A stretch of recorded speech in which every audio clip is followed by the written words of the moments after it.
Okay, so there are grinder builds, there are dodge builds, and of course there are stealth builds. But today we are going to be looking into a heavy armor tanking build. That's right, we're going to be looking at the muscle perk deck today.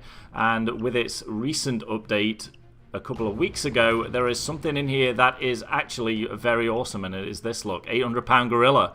The top line was always there. You gain an additional 40% more health, but look beneath that, you regenerate 4% of your life every 5 seconds. This has got a bit of grinder in there, except without using damage to enemies to get it. Just a little bit of time, and your energy and regeneration of your life starts to come back again. What else you get with this, though, is 10% more health from meat shield.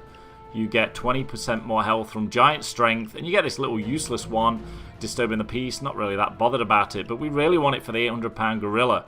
This, along with the ICTV combined tactical vest that we're going to be running, this is going to make us one hell of a big gorilla. So let's get into the skills. Let's look at what we're going to be using around this. We're mainly going to be sitting in Enforcer and Technician. I guess you call it an Enforcer Tech. But let me just go into Mastermind, Ghost, and Fugitive and show you the little ones that I pick up to complement what I've got. So first, of course, Endurance. Increase that stamina for me and my crew. Let's take that. Leadership. We get some stability with our weapons here. Let's take Dominator. This is mainly a Death Wish viable build, so Dominator is always a good one to get. And if you're going to get it, you may as well get it aced, so your range of intimidation is increased by 50%. Always want to take Spotter for those specials, especially Death Wish. You want to be pointing them guys out and get as much damage that you can. 15% is a big boost of a help. These two are pretty decent. These were just little fillers that I got some extra points left over with. Let's get into Ghost. We're going to take Sprinter. We're going to take Sprinter Ace. We need that speed with this big vest on, so we'll take it. Fast hands is always good. We always want that aced. And of course we're going to take Cleaner. Here's another 5% to specials, so now we're up to 20% once they're marked out, so that's going to help. Fugitive, again, not much in here. We're going to take Thick Skin and Thick Skin Aced. This is basically just because these two are not really that good in Death Wish heavy builds. And then we're going to take Duck and Cover. We're going to have it aced. We may as well have a little bit of dodge if we're going to be running slow. And of course we won't run a gun. Let's get that 10% additional movement speed with our big vest on. Okay, the daddies now. The daddies of all of this build. Technician. There's a lot of waste in here, I grant that, but we've got a couple of drill skills here, nothing too special. We've got these two, Sharpshooter and Rifleman. These are mainly because I'm running a sniper rifle. You could, with this, also use an assault rifle. This is pretty decent. I've got a couple of sentry gun ones here, but these are mainly just to get up to the top. I do not run sentry guns. But what I'm looking for here is shockproof. Taser shock attacks on you backfire, knocking back the taser. This is pretty awesome. And bulletproof, this is what we want. Improves your armor so you can absorb 50% more damage. Now this, with the ICTV vest, and the 800-pound gorilla and all that extra health, this is a awesome one to have. It's a great complement to this build, and we are going to be using a shotgun, so magazine capacity is increased by 5 rounds. Of course, shotguns do not hold a lot of ammo. This is going to help. Now let's get some shotgun skills. Enforcer. Look at this, it's all lit up like a Christmas tree. We're going to take Oppressor. Weapons are 25% more effective at threatening enemies, and then a further 50 when it's aced. Die Hard. You can use your primary weapon in Bleed Out, not bothered, but what we do want is your armor recovery rate is increased by 15% once that's aced. Of course we're going to take Transporter. Why not? Why wouldn't we? Underdog. Of course we want, when you're surrounded by 3 enemies or more, you receive a 15% damage bonus.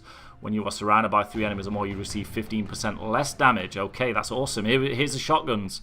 Your weapon stability with all shotguns is increased by 25%.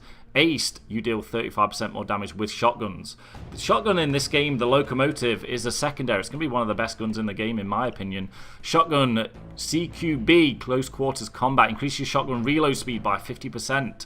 Not really worth acing this. I don't use steel sights with shotguns, so that would be a waste of 8 points. We're going to pick up Tough Guy, reduce camera shake 50% when you're damaged by enemy fire. And Stun Resistance, reduce the visual effects duration of flashbangs by 25%. Ran out of points to ace these, but it would be pretty decent if you could. Ammo Specialist, you can place 2 ammo bags instead of just 1. This is really just to give yourself a roll. If you don't take this, then the only viable thing to use would be sentry guns, and they're a bit of a waste, so Ammo Specialist is a good one. Fully loaded, your total ammo capacity is increased by 25%. Again, this is going to be awesome with sniper rifles, and it's going to be awesome with shotguns. And here we go, here's the Big Daddy. Unlocks the ability to wear the improved combined tactical vest. that is going to be our 800-pound gorilla vest, if you like. So that is all the skills. Let's get a look at the loadout. Let's take a look what we're going to be running here. Like I said, we are as heavy as the tanks get. We may as well use the strongest gun in the entire game, the Thanatos 50 cal sniper rifle. Look at the damage on this thing.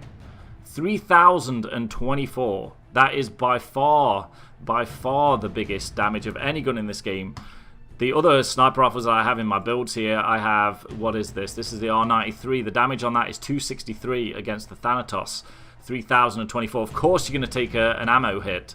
Total ammo is 19 with the skill that added the 4 on there and only 5 in the clip. But of course, we are running the equipment of 2 ammo bags, so we can be a little selfish with that. Let's take a look at the secondary. This is mainly the gun that we're going to be using most of the time. Locomotive shotgun. This is a beast.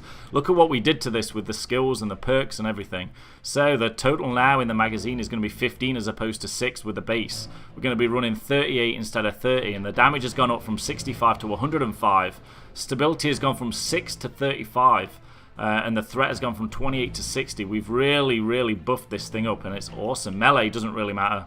What am I using on this one? Shillelagh, I think I'm using. I don't even know. Where is it? Oh, whatever. Throwable. I like the Molotov, but grenades are awesome too, as are the dynamite. Why not use one of those? Here's the big boy, the ICTV. Look at what it gives us now. Our skill gives it 85 more, so now we have an armor of 255.